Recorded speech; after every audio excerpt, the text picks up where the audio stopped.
Great to have you. Welcome to the program. Thanks to Joe Pag Show. Great radio stations across the land. Newsmax TV, iHeartRadio. There's a lot going on. There's a lot happening. The guy Tom wrote me back, Carrie. No, he did. Okay. Oh, yeah, he wrote me back. Oh, the joke's on you. Joke's on you. Before you make fun of somebody, joke's on you. No, listen, Sparky, you get my name wrong twice. Peg. Yeah. P-E-G. And you get made fun of. And then he sent me some stupid link to some news outlet in the UK about the Electoral College. Joke's on you. It's real. It's happening. All right, shut up. That's the way it works. Bob. Right. Thomas. Yeah, maybe just call him Bob. Why don't you? But you're going to take the time to write to the talk show host. Get the talk show host name right. Exactly. Hey, Peg. I don't care what I called you. You just have to answer me now.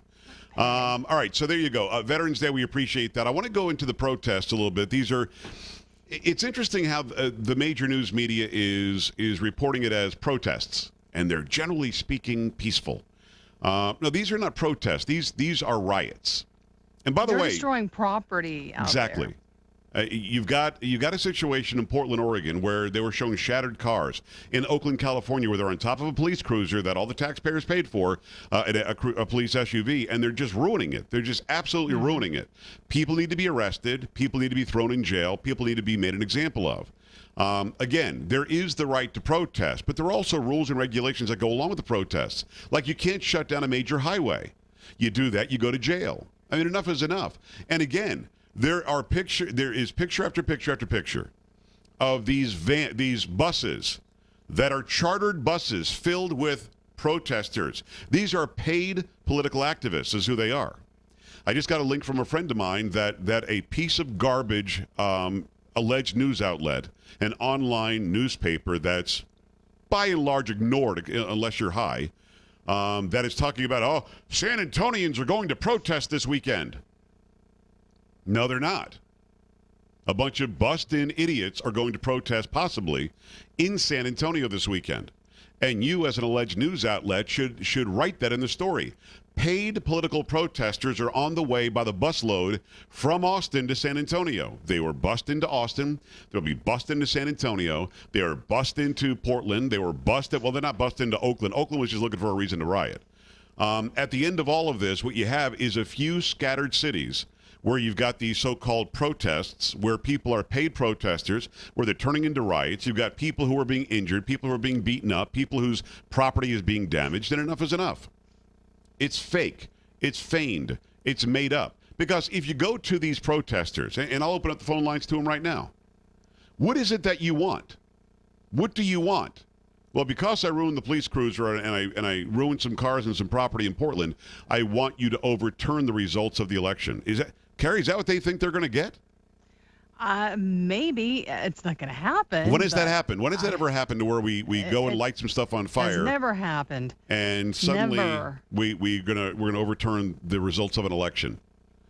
This never happened. Stop believing the BS about the Electoral College. You have to understand something. Hillary Clinton is not out there challenging this result. Barack Obama is not out there challenging this result. The far left is not challenging this result. You got George Soros, who's spending a bunch of money sending out these paid protesters.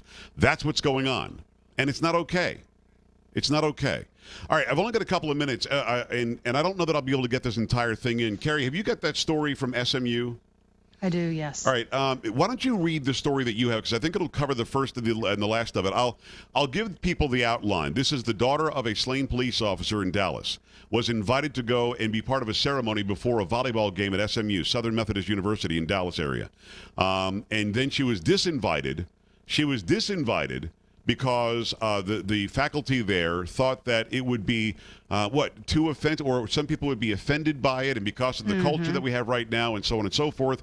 Well, SMU heard that people like me got a hold of this, and Chris, thank you in New York for getting this to me, and then they changed their story. Go ahead and give me the story. They did. The daughter of one of the Dallas police officers killed during the July 7th ambush was told she was no longer invited to head an honorary serve at a volleyball game at Southern Methodist University, quote, in light of recent events and diversity within the SMU community.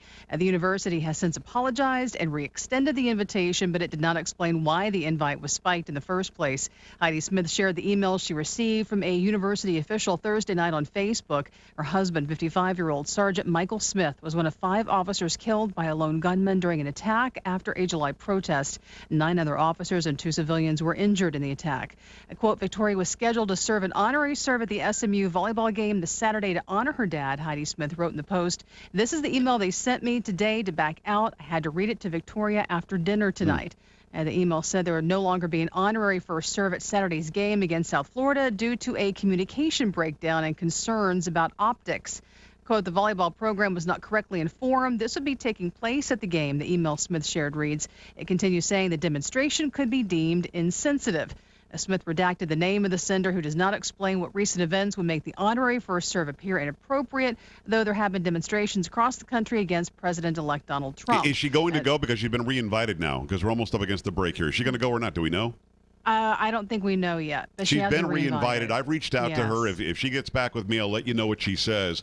But they took the invitation away because of diversity and because of the climate in the country right now? Shut up. Yeah. 1-800-383-9624, joepags.com. Dinesh D'Souza when we come back right here. The Joe Pags Show.